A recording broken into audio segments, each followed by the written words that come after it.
Doom war के last episode के अंदर हमने देखा था कि ब्लैक पैंथर और टिचाला की जो फोर्सेस होती हैं वो डूम बॉट्स के आगे बहुत ही मुश्किल से टिक पा रही होती हैं और अब इनको यहाँ पे काफी ज्यादा मुश्किलों का सामना करना पड़ रहा है डूम के मुकाबला करने के लिए। लेकिन वहीं पे हम देखते हैं कि टिचाला इस बात का फैसला करता है कि वो अपने टैक्टिक्स को चेंज करेगा। अब वो काम करने के बारे में सोचेगा जो कि डूम ने कभी नहीं सोचा होगा कि ये लोग कर सकते हैं। और इसी तरह हम देखते हैं कि यहाँ से हम लाइटवीरिया के अंदर शिफ्ट होते हैं, जहाँ पे हमें पता चलता है कि वहाँ पे एक बूढ़ा सा आदमी मौजूद होता है जो कि लाइटवीरिया के बॉर्डर पे आता है। लेकिन वो बूढ़ा आदमी दरअसल कोई और नहीं बल्कि डेडपूल होता है और वो जाके पूरे के पूरे कैसल डूम के अंदर आग लगा चुका होता है, उसकी सारी की सारी आर्मी को निपटा चुका होता है। अब आगे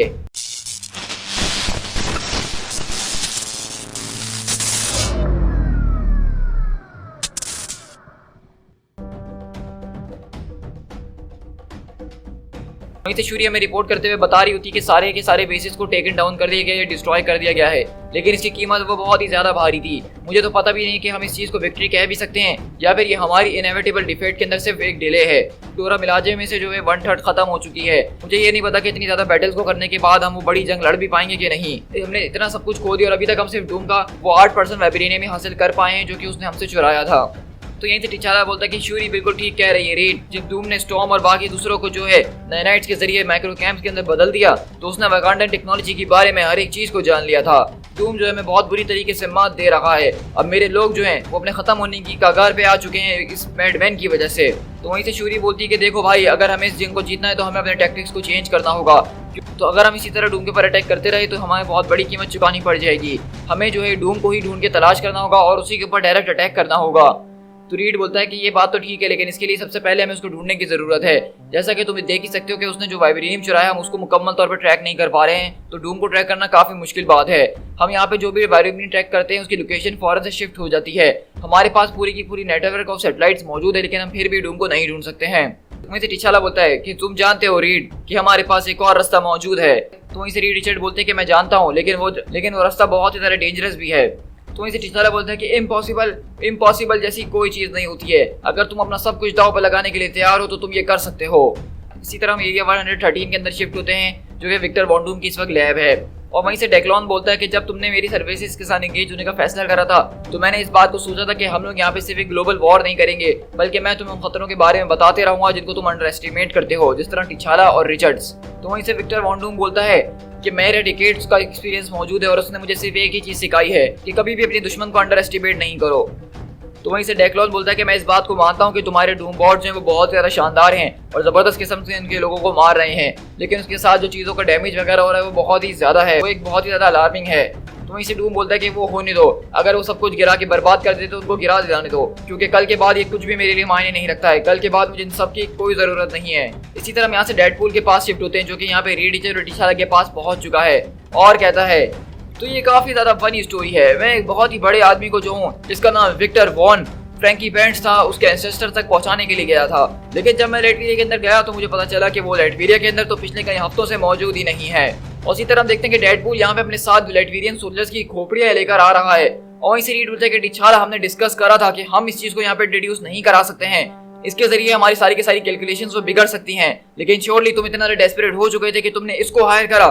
तो वहीं से डेडपूल अपनी खोपड़ियां सारी मिस्टर फैंटास्टिक को देता है और कहता है कि देखो मेरे पास वक्त कोई आइडिया नहीं है और ना ही मुझे इसकी कोई परवाह है, जरा इसको मेरे लिए पकड़ना, लेकिन मुझे यहाँ पे हायर किया गया था डॉक्टर डूम को मारने के लिए, तो मुझे बताओ कि आखिरकार वो कहाँ है। उसी तरफ देखते कि यहाँ पे ब्लैक पैंथर एक बड़ी सी मशीन को अपने सामने लेकर आता है और कहता है क्या तुम साइंस के बारे में कुछ जानते हो मिस्टर विल्सन। तो कहता है कि ऑफ कोर्स मैं साइंस के बारे में बहुत अच्छे तरीके से जानता हूँ, मैंने स्टार ट्रेक का हर एक एपिसोड देखा है, वो भी ओरिजिनल क्लासिक वाला, वो वाला नहीं जिसके अंदर एक गंजा सा आदमी होता है जो कि प्रोफेसर एक्स की तरह दिखता है। इसका मतलब तुम्हें थोड़ा बहुत तो साइंस के बारे में पता ही है, तो मैं तुमसे ज्यादा बात नहीं करूंगा। डूम जो है वो एक बहुत ज्यादा ब्रिलियंट साइंटिस्ट है और मास्टर ऑफ सॉर्सरर भी है। मैंने बहुत सालों तक मिस्टेक आर्ट से दूर रहने का फैसला करा क्योंकि मुझे वो सब साइंस के खिलाफ लगता था और कुछ नहीं लगता था, लेकिन जब डूम ने मेरे ऊपर ओवरकम करा तो मुझे अपनी स्ट्रेटेजी बदलने का मौका मिला, तब मैंने मैजिक के बारे में जानना शुरू करा। तो जो भी मैंने मिस्टिकल आर्ट सीखा उसके जरिए मैंने साइंस की एक नई फील्ड को इजाद करा जिसको मैंने नाम दिया शैडो फिजिक्स। देखो सारी की सारी चीजें जो है वो क्वांटम लेवल के ऊपर एक दूसरे से कनेक्टेड होती हैं, तो यही वो थ्योरी है जिसके जरिए टेलीपोर्टेशन थ्योरी हमारे सामने आती है। शैडो फिजिक्स जो है एक बोल्ड न्यू स्टेप है इस थ्योरी को आगे फॉरवर्ड करने के लिए।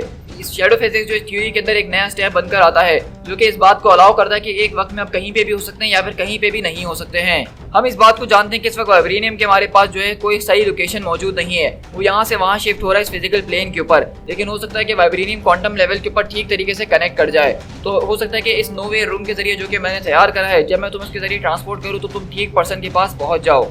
तुम जानते हो इस बारे में कि नो वे रूम जो है वो बहुत ज़्यादा डेंजरस है। हाँ, मैं जानता हूँ तुमने स्टेबलाइजर्स को बनाने की कोशिश करी है, लेकिन ये पूरा का पूरा कॉन्सेप्ट जो है वो तुम्हें जो है चीर के रख देगा। अगर तुम सडनली वहाँ पे जाओगे एक पैन डायमेंशन के अंदर, तो उसके जरिए टाइम एंड स्पेस जो है तुम्हारे माइंड को डिस्ट्रॉय कर देगा। जो कोई भी अंदर जाएगा उसका दिमाग खराब हो जाएगा। तो टिचाला बोलता है कि मैं बहुत अच्छे तरीके से जानता हूँ रीड, और ये मैंने सारी की सारी बातें सोच ही ली हैं। वहीं से डेडपूल पूछता अचानक, ओ आखिरकार ये लोग कौन हैं?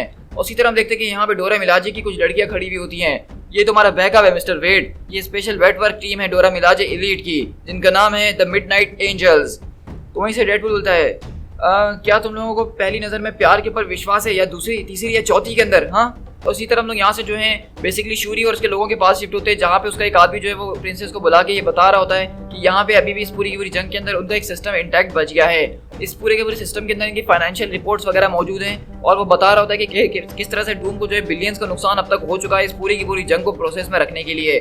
और उसके लिए इसके पास जो सारे के सारे बैंकिंग रिकॉर्ड्स और इनके पासवर्ड्स वगैरह हैं, वो सब इसी सिस्टम के अंदर मौजूद हैं। तो इसी तरह हम देखते हैं कि शूरी वहाँ से उसको ऑर्डर देती है कि चलो इससे अच्छी और क्या बात हो सकती है, अब हमारे हाथ अगर ड्यूम के खिलाफ कुछ लगाए तो हम उसको जो है मुकम्मल तौर पे ब्लीड करेंगे। इसी तरह हम देखते हैं कि यहाँ पे वेड विल्सन और डोरा मिलाजे जो है वो वहाँ पे आगे जाने की तैयारी कर ही रहे होते हैं, लेकिन रीड यहाँ पे किसी से बात कर रहे होते हैं और कहते हैं कि तुम्हें ये जल्द से जल्द करना होगा। मैं जानता हूँ कि टिचाला इस बात को जो है अप्रूव नहीं करेगा। डूम के पास वो चीज़ लग चुकी है जिसके जरिए वो अपनी वेपनरी को अपग्रेड कर सकता है और एक अलग ही मैग्नीट्यूड के ऊपर जा सकता है। ये सारी की सारी चीज़ें जो है टिचाला को बहुत ज़्यादा पागल कर रही हैं। वो अलग अलग खतरनाक किस्म के रिस्क ले रहा है। अगर टिचाला ने वहाँ पे विक्टर वॉन डूम को खुद जाके मार दिया तो इसके जरिए एक बहुत ही बड़ी जंग शुरू हो सकती है लेटवेरिया और वकांडा के बीच। तो वहीं से हम देखते हैं कि वो आदमी बोलता है कि मैंने तुम्हें सुन लिया है रीड, मैं जानता हूँ कि ये काफी ज्यादा मुश्किल काम है और मुझे भी इस तरह से टिचाला से छुप के कोई भी काम करना इतना ज्यादा पसंद नहीं है। रीड बोलते हैं कि मैं इस बात को समझता हूँ, लेकिन अगर हमारे पास कोई और प्ले कार्ड मौजूद नहीं है तो हम जो है एक टोटल ग्लोबल वॉर को जो है अपने ऊपर फेस करने वाले हैं।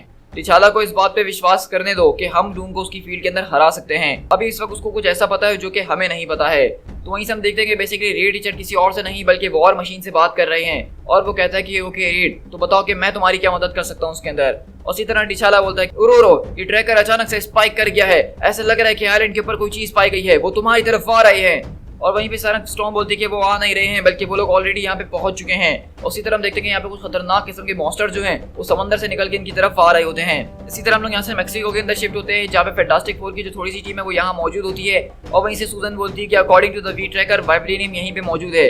यहाँ पे काफी स्ट्रेंज रीडिंग्स आ रही हैं और ऐसा लग रहा है कि ये चट्टानें हिलने की कोशिश कर रही हैं। लेकिन अगली बार हम देखते हैं कि वहाँ से कुछ अजीब और गरीब मॉन्स्टर्स निकल कर आते हैं जो कि उनके ऊपर अटैक करना शुरू करते हैं। और वहीं से द थिंग जो है बोलता है कि तुम जाओ मैजेस्टिक उनको जला के भून के राख कर दो और बाकियों को मैं संभाल लूंगा।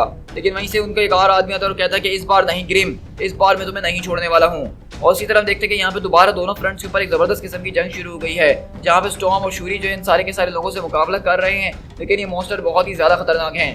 और इसी तरह हम देखते हैं कि उसमें से जो एक मॉन्स्टर होता है वो शूरी को अपने नीचे दबा चुका होता है और उसको गिरने के लिए कह रहा होता है। लेकिन शूरी बोलती है कि अलर्ट टू ऑल टीम, ये डूम बॉट जो है इन्होंने हमारे बैटल सूट्स को अडेप्ट कर लिया है, अब हमारे नए बैटल सूट भी बेकार होते जा रहे हैं। Blood of the panther God, इस चीज को दूर करो मुझसे।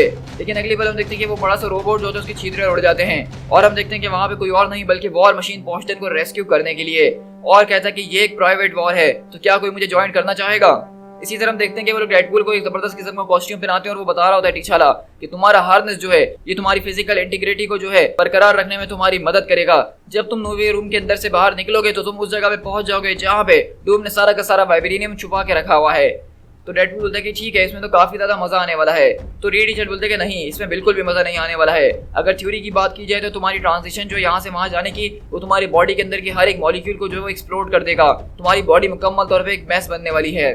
तो वहीं से डेडपूल होता है कि अच्छा अब थोड़ा कम मजा आने वाला है, लेकिन ये बताओ कि इसके बदले में तुम लोग मुझे पे कितना करने वाले हो। और वहीं से टिचाला बोलता है कि एक बार तुम जब वहाँ पे पहुंच जाओगे तो ट्रांसपॉन्डर के जरिए सिग्नल को ऑन कर देना, इसके जरिए मिडनाइट एंजल जो हैं जो कि अपने क्वीन जेंट के अंदर मौजूद है वो जल्द से जल्द तुम्हारे पास पहुंच जाएंगी। वाइब्रेनियम को लोकेट करना वो तुम्हारी आधी बैटल है और आधी बैटल डूम को ढूंढना। तो इसे डेडपूल बोलता है कि जरा एक मिनट, मुझे पूरे मिशन को दोबारा से समझने दो। मैं और मेरे साथ कुछ हसीन चिक्स मौजूद हैं जो कि बहुत ज्यादा खतरनाक भी हैं और आखिर में एक बहुत बड़ा पे चेक मिलने वाला है। क्या मैं कहीं सपना तो नहीं देख रहा हूँ। उसी तरह हम देखते हैं कि यहाँ पे डोरा मिलाजे का एक क्वीन जेट जो है वो यहाँ पे आसमान के अंदर मौजूद है और वो लोग अपनी पोजीशन बता रहे होते हैं। तो टिचाला बोलता है कि तुम लोग बिल्कुल वहीं पे रहना, जैसे ही हमें सिग्नल मिलेगा मैं तुम्हें फौरन से अलर्ट करूंगा और फिर तुम लोगों को सिग्नल के ऊपर जाना होगा। तो वहीं से वो बोलती है कि रॉजर डैड, हम लोग बिल्कुल तैयार है उस armour plated son of a bitch को स्लॉटर करने के लिए। तो वहीं से रेड टीचर बोलते हैं कि वेट, लगता है कि तुम यहाँ पे बिल्कुल भी इन रिस्क को नहीं समझ रहे हो, तुम्हें ये सब करने की कोई जरूरत नहीं है। तो वहीं से डेडपूल बोलता है कि थैंक्स रीड तुम्हारी सारे के सारे कंसर्न का, लेकिन सच कहूं तो वहां पे इंसेनली हॉट चिक जो है वो मेरा इंतजार कर रही हैं और सबसे बड़ी बात कि आज मुझे डॉक्टर डूम से मुकाबला करने का मौका मिला है। इसके जरिए तो मेरे ऊपर हिस्ट्री के अंदर बुक्स लिखने आने वाली हैं। हो सकता है कि लोगों को मेरी कहानी इतनी पसंद आए कि वो मेरे ऊपर एक कॉमिक बुक ही छाप दें। और इसी तरह हम देखते हैं कि डेडपूल वहां पे उस रूम के अंदर चले जाता है, लेकिन रीड उसको अभी भी आखिर तक रोकने की कोशिश कर ही रहा होता है। लेकिन टिचाला बोलता है कि बस रीड, हमारे पास अब ज्यादा खेल तमाशों के लिए वक्त नहीं बचा है। आई गेस डूम को जो करना था वो कर चुका है, अब अगला मूव वो हमारा ही होना चाहिए। वो जो है कभी भी डेडपूल को अपने पास आते हुए नहीं देख पाएगा। और अगले पल हम देखते हैं कि उस मशीन के अंदर डेडपूल जो है वो एक अलग ही दुनिया के अंदर जा चुका है। मतलब डेडपूल चीजों को कुछ ज्यादा एक्सोरेजेट कर देता है, लेकिन हम देख रहे हैं कि डेडपूल यहाँ पे अपने आप को इस यूनिवर्स के हर एक बीइंग के अंदर देख रहा है। वो देख रहा है कि वो एक वक्त में एक प्लेनेट भी है, वो एक स्टार भी है, वो एक गैलेक्टस भी है, वो सिल्वर सर्फर भी है, वो ईगो द लिविंग प्लेनेट भी है। मतलब डेडपूल यहाँ पे उस पूरी की पूरी यूनिवर्स में एक ही वक्त में हर चीज को महसूस कर रहा है। और वहीं से हम देखते हैं कि शूरी बोलती है कि कैप्टन रोड्स, आप आखिरकार यहाँ क्या कर रहे हैं? टिचाला ने आपके बारे में मुझे कुछ भी नहीं बताया। तो वहीं से वो बताता है कि टिचाला ने हम इसकी इजाजत भी नहीं दी थी। वो मेरा एक फैमिली फ्रेंड जिसने मुझे यहाँ पे तुम्हारी मदद के लिए भेजा है, उसने कहा कि तुम लोगों को एक अच्छे बैकअप की जरूरत पड़ सकती है, तो इसलिए प्रिंसेस रोडी तुम्हारे पास आ चुका है। ये सारा का सारा मिस्टेकली चार्ज वाइब्रेनियम है। हाँ, ये काफी ज्यादा पावरफुल है क्योंकि मेरे सेंसर जो है वो बिल्कुल ऑफ स्केल जा रहे हैं। तो वहीं से शूरी बोलती है कि तुम ठीक कह रहे हो कि ये एक अडेप्टिव टेक्नोलॉजी है, हम इसके ऊपर जो है ट्रैक नहीं रख सकते और ना ही इसको हरा सकते हैं। और तुम ये कह रहे हो कि इस तरह का स्टफ डूम के पास टन्स के अंदर मौजूद है। तो शूरी बोलती है कि बिल्कुल, उसके पास ये टन्स के अंदर मौजूद है जो कि इस पूरी की पूरी दुनिया को 100 टाइम्स कॉन्क्योर करने के लिए काफी है। हम लोग जो है नॉन स्टॉप फाइट कर रहे हैं, हमारे बहुत ज्यादा लोग मारे गए हैं, हम हवा और जमीन हर जगह के अंदर से लड़ने की कोशिश कर रहे हैं, उसके सारे के सारे डूम वॉर्ड से लड़ रहे हैं, लेकिन यहाँ पे हमें कुछ नहीं मिला। हमारे अपने ही लोग जो है खून की नदियों के अंदर बह रहे हैं। वहीं से जेम्स रोड उसको एक चीज देता है और कहता है कि ये चीज तुम्हारे काम आ सकती है, ये एक एक्स्ट्रा टेक्नोलॉजी है। और हाँ, वैसे भी मेरे पास इस टेक्नोलॉजी को इस वक्त होना नहीं चाहिए था, लेकिन ये किस तरह से मेरे पास आया, ये काफी फनी स्टोरी है। ये एक साइक्लिक रिपर्सल पावर सेल है। लॉन्ग स्टोरी शॉर्ट, ये तुम्हारे पावर सिग्नेचर को मास्क कर सकती है एक अलग अलग फ्रिक्वेंसीज को प्रोड्यूस करते हुए। तो इसे शूरी बोलती है कि वैसे मैं कोई साइंटिस्ट नहीं हूँ जो कि इन सारे के सारे स्टफ को समझ पाऊँ। तो रोड्स बोलता है कि हाँ, मैं भी कोई साइंटिस्ट नहीं हूँ, लेकिन मैं ये जरूर बता सकता हूँ कि इन गिज़मोस के जरिए तुम अमेज़ॉन्स के पास उससे लड़ने का एक आखिरी चांस मौजूद है। क्या तुम इसका टेस्ट ड्राइव लेना चाहोगी उस साड़े से रोबोट के ऊपर? और इस तरह हम देखते हैं कि यहाँ पे वॉर मशीन जो अपने साथ गैजेट्स लेकर आया जो कि स्टार टेक्नोलॉजी के बने हुए हैं, इसके जरिए उन रोबोट्स के ऊपर एक काफी ज्यादा जबरदस्त किस्म का इफेक्ट हो रहा है जो कि मुकम्मल तौर पर फ्रीक्वेंसीज के ऊपर चल रहे हैं और इस वाइब्रेनियम को नुकसान पहुंचा पा रहे हैं। इसी तरह हम यहाँ से डेक्लॉन के पास शिफ्ट होते हैं जहाँ पे उसके असिस्टेंट उसको चिल्लाते हुए बुलाती है। और इसी तरह हम देखते हैं कि बेसिकली यहाँ पे शूरी के हाथ जो उसके सारे के सारे सिस्टम्स लग गए थे, उसके जरिए डेक्लॉन का जितना भी पैसा था वो सब उसने जो है चैरिटी के अंदर दुनिया भर के अलग अलग जगहों पे जो है डोनेट कर दिया है। यानी कि उसकी सारी की सारी कमाई जो कि इतनी बिलियन डॉलर्स के अंदर है, उसको सब उसने डोनेट कर दिया है। और डेक्लॉन अब काफी ज्यादा परेशान हो चुका है और कहता है कि इसके जरिए तो हमारा पूरा का पूरा नेटवर्क ये बंद हो जाएगा। उसके जरिए उन्होंने डूम को एक ह्यूमैनिटेरियन के अंदर बदल दिया है, डूम मुझे इसके लिए जान से मार डालेगा। और उसी तरह हम देखते हैं कि अगले पल वो दरवाजा खोल के वहां से डेडपूल बाहर निकलता है और कहता है कि वेल, ये इतना भी ज्यादा बुरा नहीं था। और वो वहां से जैसे ही बाहर निकलता है उसका एक हाथ टूट के गिर जाता है, तो वो उसको अपने अंदर वापसी लगाता है और अगले 20 मिनट के बाद हम देखते हैं कि वो यहाँ बैठ के सांस ही ले रहा होता है और कहता है कि ऑनेस्टली मैंने इससे बुरी बुरी चीज़ों को भी एक्सपीरियंस किया है और हाँ, मैंने सिग्नल को भेज दिया है और मुझे लगता है कि मेरी इंटेस्टाइन बहुत जल्दी ग्रो बैक कर जाएंगी। एग्जैक्टली ये बताओ कि आखिरकार मैं मौजूद कहाँ पे हूँ?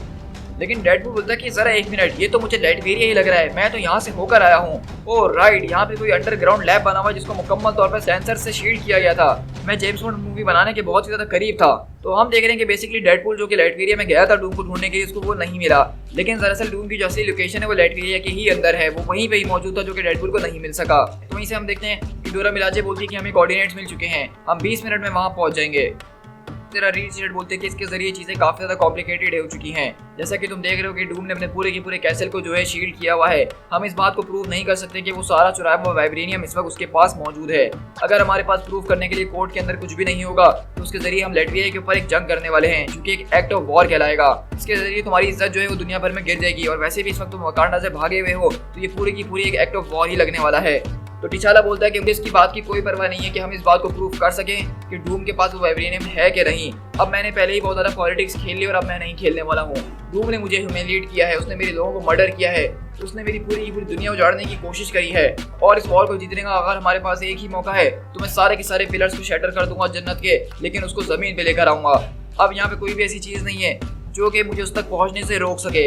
लेकिन इसी तरह हम देखते हैं कि डेडपूल जब वहाँ पे बैठा हुआ होता है और चीज़ों को समझने की कोशिश कर रहा होता है और अपने होश में आ रहा होता है, तो अगले पल हम देखते हैं कि विक्टर वॉन डूम वहाँ पे आता है, उसको गला पकड़ के उठा लेता है और हम देख सकते हैं कि वॉन डूम ने अपना जबरदस्त किस्म का एक आर्मर बना लिया है वाइब्रेनियम का और उसने डेडपूल का काम एक ही हाथ से तमाम कर दिया है। To be concluded.